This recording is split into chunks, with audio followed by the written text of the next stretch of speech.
Hi there, this is Dana Arcuri, author, speaker, and wellness advocate. And today's topic is a motivational one for each of you. And the title is Look at How Far You've Come. And so many of us, both you and I, and so many others, have gone through some horrific challenges within our lifetime, some more than others, but we've all had our share of heartbreak, loss, grief, sometimes messy places kind of happen. Real life just really does happen. And so whether it's something with your health, whether it's emotional wellness, physical wellness, whether it's your relationships, maybe concerns with your workplace, a family, environment, there's just so many different things, even our dreams and our passions that really impact us. And we start to realize when we take a look back and the very importance of looking back, say 5 years ago, 10 years ago, 20 years ago and beyond, when we see where we had been and then we check into, the reality and the current state of right now, this moment, we realize that we have really come a long, long way. And kudos to each of us for doing so. And so today is about a lot of Hallmark moments in my life. I mean, November is amazing for me. There are just countless Hallmark moments in which I take a look at these different hallmarks and I say, whoa, look how far I've come, And so here's the first one. I'll start with the first and I'll kind of work my way through. And the first one is probably the most painful because yesterday was my 9-year anniversary of when I tried to commit suicide. I attempted a drug overdose and the whole thing 9 years ago. The one little side note I want to mention is it just dawned on me this week that the benzodiazepines and the Cymbalta and the different medications that I've taken really did destroy my brain. Now, it doesn't mean my brain is like totally, demolished and it's all over and I can't even think.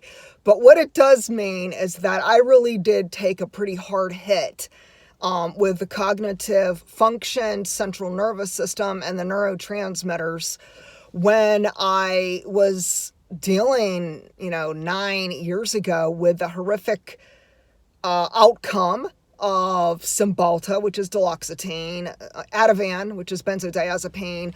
I was prescribed an antibiotic for what they thought might be a UTI. That's a whole other story. It was not a UTI. So I was taking Cipro, which is called ciprofloxacin. Little side note also, never take Cipro. Don't ever mix it with benzos. Don't ever mix it with Cymbalta. All of those go haywire. And that's what landed me 9 years ago in the hospital after a suicide attempt because Cymbalta has a black box warning for causing suicide.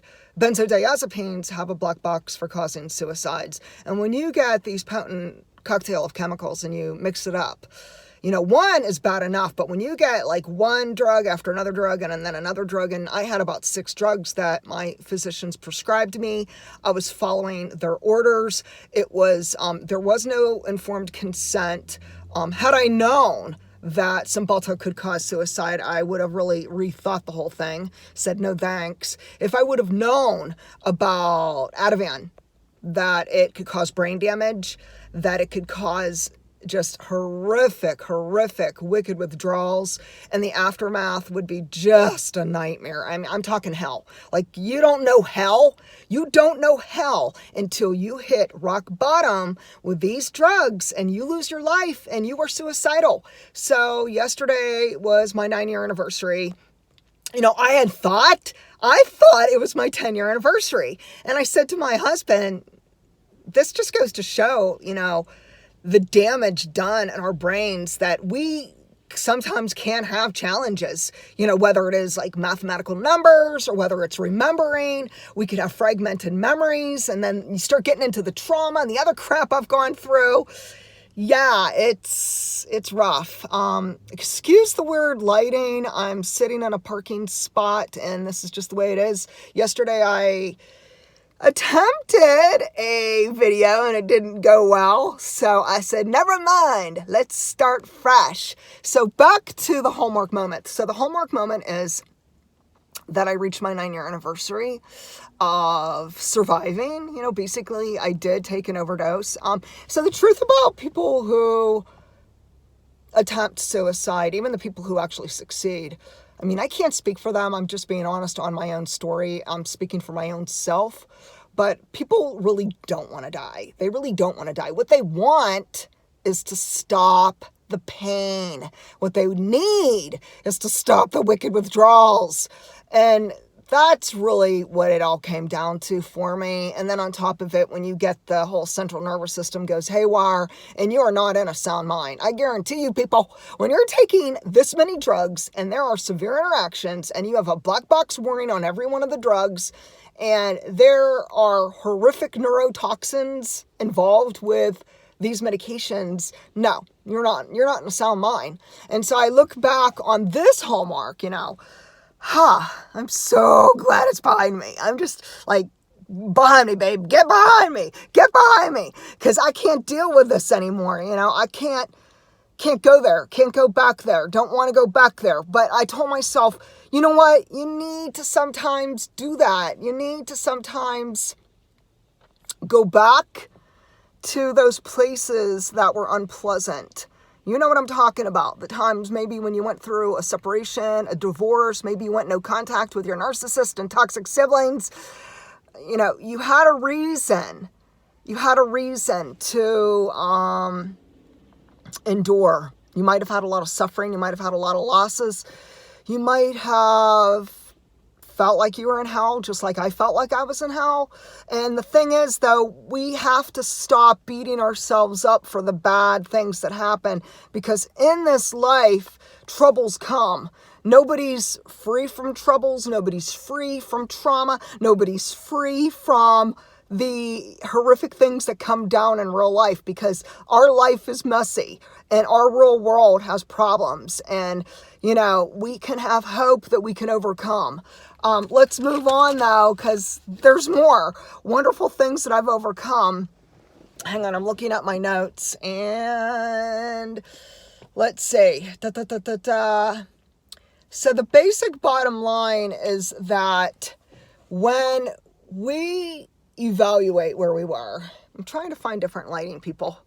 Okay, when we evaluate where we were, and it might have been 5 years ago, it might have been 20 years ago, but we take a good close look and we examine it and we start really saying to ourselves, what was going on back then?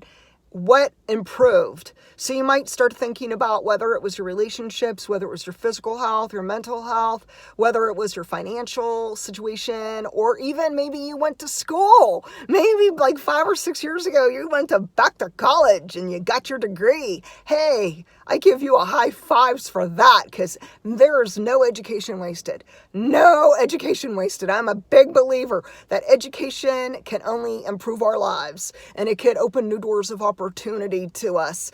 And so when we look back on all these different things, we could realize that, wow, we've really went through some obstacles and we really climbed that mountaintop and we really, have seen some sadness and some happiness. There's trials and there's tears, but there's also triumph.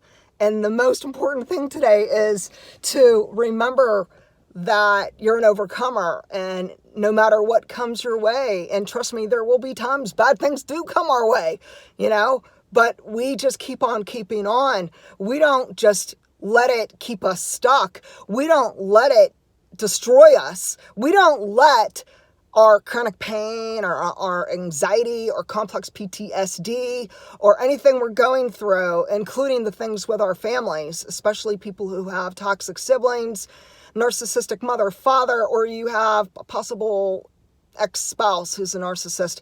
We have to understand that these things definitely have a huge influence and affect our lives in such Big ways, big ways. I am not today who I was 5 years ago, 10 years ago, 20 years ago. I am a totally different person because of the things I went through.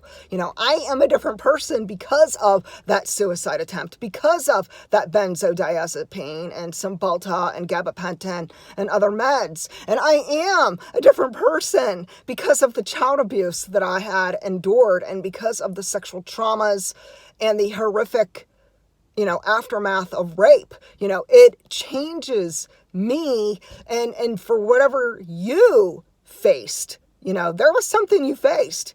Maybe you were brought up in a rotten family. Maybe you had a spouse or a relationship that just broke you and it just really hurt you. And you are not the same today because of it.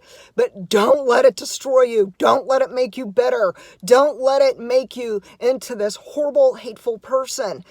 We have to understand that healing's a choice, and the way we respond to negativity is a choice.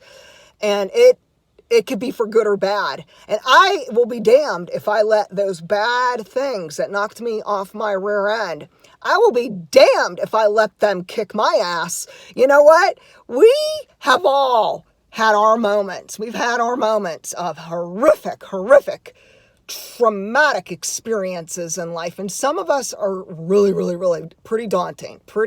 I mean, I'm on Twitter and I scroll through and I read people's posts, their little tweets. I'm so sad for them. I'm so sad, whether it's Facebook, whether it's YouTube videos, I'm so sad. And you people, you write me comments. I want you to know, I am trying so hard to keep up with your comments. There's only one of me and hundreds and thousands of you. So I'm a little bit challenged. Please be patient with me.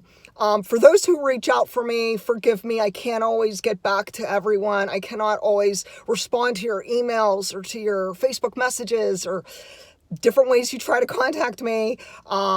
Give me a little bit of grace. There's only one of me, and I try so hard to read your comments and to read your letters, and I'm thanking you today for that. I appreciate your stories. So many of you have had horrific families, and I'm so sorry. And there are some of you who say things that crack me up, and I want to thank especially the people who do have a sense of humor in the midst of their trials. Laughter is the best medicine, and I sometimes just laugh out loud when I'm reading your comments. Some of them are so funny, and I appreciate your sense of humor because you know what? Life gets too serious, and we have been sometimes in places where it does get real serious, but we need to kind of, loosen up a little, laugh, dance, sing, make a little music, make a little noise, woo, woo. And we need to have some fun. And so when we look back, let's not just be sad. Let's not just be mad. Let's not just feel terrible, but let's look for the silver lining. Let's seek out that blessing in disguise, because there are silver linings, people. There are. I mean, hey, when I think about it, I never would have even become a YouTuber, or I never would have started my blog. I never would have written all these books if it hadn't been for the benzodiazepines, the fibromyalgia, the Cymbalta, and the horrific, journey I've been through. I mean, sometimes our messes really are, later on in life, a powerful message where we breathe positivity into others. We give others hope. We become the voice for those who may not right now have a voice. And this is so essential. Other people need us and we need them. And we are stronger together. Okay, let's go on to another hallmark. All right, here we go. Another hallmark is that in a few days, on November 5th, it will be my husband and my 31st wedding anniversary. We come a long way. I mean, we go back over like 40 years. We met each other when I was sweet 16. Oh my goodness. But I want to say that the beauty of being with someone for a really long time is that, number one, you never stay the same, and that could be a good thing. And number two, that we evolve as a couple and we change, and personally and individually we evolve, but also just as a couple we do change, we do evolve. It's a beautiful thing.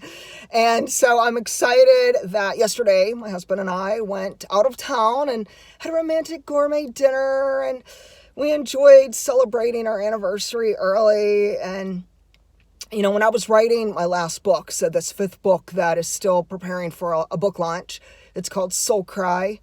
And anyways, when I was typing my chapters, I reached a point where it did get into a little bit of our romantic story, and it's so cool because I am a sucker for romance. Are you like that? Or you love those chick flicks and you love those romantic novels and books and love stories? I am such a sucker for romance. So I never really wrote a romance story before, but I tell you what, I'm going to keep it real, people. There I am typing up a chapter, and it brought me back like over 35 years ago. I mean, it brought me back close to 40 years ago, and I started bawling my eyes out. I just was like caught up in the emotion and started realizing what this amazing journey has been with my husband. He has been with me through thick and thin. No, I'm getting teary-eyed, people. He has been with me through the good times and the bad times and pure hell. And even though I could say, our marriage isn't perfect, and hey, the reality is I don't think anybody's marriage is perfect. There's no perfect husband. There's no perfect wife. There's no perfect couple, because you know what? We all are imperfect people, but the wonderful thing is my husband has been there for me. And writing this book, this fifth book, really, out of everything that I learned, because believe me, when you write, you learn more about yourself. New doors open up on your past.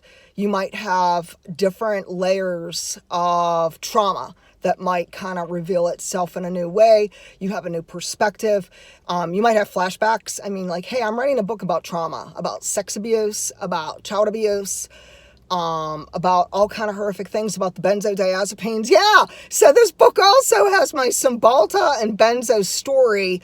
I tried to change it up a little so it's not exactly like the first memoir, but there is an overlap. But the whole thing is, what I'm getting to is the takeaway from writing this book, out of all the books I've written, so this one's number 5. Out of all the books, this one called Soul Cry, Releasing and Healing the Wounds of Trauma, it brought me so much closer to my husband. There were so many times when I was writing chapters to do with him and I, when I had these brilliant awakening moments and I fell in love with my husband all over again. And it's the most beautiful thing, unexpected. Never in a million years would have expected this to happen when I'm writing my book. But I could say today that I am so grateful for 31 years with this wonderful man who treats me beautifully. And he has been there. He has been my rock. And I just give a shout out to my husband that you are my rock, and I thank you. Another big Hallmark moment, and this one's harder now. This one's definitely harder. It's my 1-year anniversary in a few weeks. So more near the end of November, my 1-year anniversary of going no contact with my siblings and my mother. Now, my mother's a little bit of a different situation because she just resisted that I went no contact. Oftentimes when we choose to cut ties with toxic people or people who abused us or anything that may be unhealthy, there are times where we take the responsibility to break the ties, but they don't, and they keep calling us or keep coming to our home or keep bothering us, or they just are nonstop trying to find ways to get in touch with us. And so the bottom line is that I tried so hard to be no contact with my mother. And the reason is because it's unhealthy. When you have a toxic relationship and you realize how abusive a person is. My mother mentally abused me, physically abused me. And as a child, it was physical abuse and neglect. And, writing this book, it made me realize that it was much worse than what I even imagined. So I definitely had new layers of trauma reveal themselves and unfold, and it's horrifying, absolutely horrifying. When you read the book, when it does get released, you will say to yourself, wow, it really was so much worse. Many of you will be shocked at the things that had happened, and I'm saddened by it, really saddened. And here it is going into this 1-year anniversary, cutting ties with the toxic siblings. Now, as far as them, they're just malicious. They, for over 6 months, have been retaliating against me. And you know what? I can't get caught up in that. When we start watching people who are mobbing us and stalking us and creeping on our social media pages, I'm not taking part in their BS. I'm done with my siblings. I'm very disappointed in my siblings. I'm saddened, especially because they call themselves Christians and I see no fruit. No fruit. All I could do is pray for them and release them to God. As far as my mom, I will always love her. I am saddened that we had to part ways, but in effort for me to create healthy boundaries and for me to heal and for me to rebuild my life, I had to let her go. I really do pray that she's at peace, but I'm going to be honest. Just take it for what it is. This is just my own opinion. This is where I am at today. I find it really difficult to believe that someone who is so bitter, so hateful, so prideful, so malicious and abusive and toxic could ever have peace. I'm having a really hard time right now wrapping around my brain that my mother is dying of cancer and she's going to die the most miserable, bitter, hateful woman. I pray for her daily. I still pray for her daily. I don't want to see her ending her life and taking her last breath with hate and bitterness and just negative emotions. I really pray for her to be set free and to have peace. If you want to pray for my mother, please do so. I appreciate it. I'm at a place where I am coming to peace, though. I'm coming to peace with my decision on going no contact. We have to do what we need to do to heal. When we remain in toxic relationships, we're too caught up in it. Sometimes we're so in the mix of it that we don't see all the poison. We don't understand everything, or even can't. Sometimes we honestly cannot visually and cognitively grasp how sickening it is and unhealthy until we're at a distance from it. Now, when we go no contact and then we are, far away from these people, which I am, we see things more clearly. We have a new perspective. We're able to revisit some old wounds and try to heal, try to work through them, to try to understand that, it takes a really strong, courageous person to break ties with a toxic person. And today I give myself a lot of credit for standing up for myself, for breaking the silence on abuse, and for staying strong, And then we're going to end it on this one. Another Hallmark moment is on November 17th. It will be 40 years ago that I was a victim of statutory rape. I was only 15. And it's kind of crazy that every year on November 17th, I don't forget. And so one thing I want to end with is this. If you went through hell and back, whether it's with drugs, whether it's with relationships, whether it's with your health, whether it's mental health, physical health, whether, you had hard times with money and jobs and maybe living out your dreams, maybe some of your dreams didn't come true. Understand this. You are not where you used to be. You are so much further along. You have made changes. You did the hard work. You did it. And we really need to cheer ourselves on. We need to pat ourselves on the back and say, well done. Well done. And so today I'm cheering you on. Continue walking the walk. You focus on yourself and look forward to your dreams, whatever set your heart on fire, whether it's something creative or, the whole arts and music and painting and writing and so forth. You do whatever makes you happy and really expands you as a person and transforms you from the inside out. And if you like, you could share with me, when you look back, what are you seeing? Are you only looking at the bad or are you looking at the good? Because today I'm asking you and encouraging you to start looking at the positive things that have happened. Look at the bright side. Look for your silver lining and blessings in disguise. And if you'd like more hope and encouragement, you could go to DanaArcuri.com. Have an awesome day.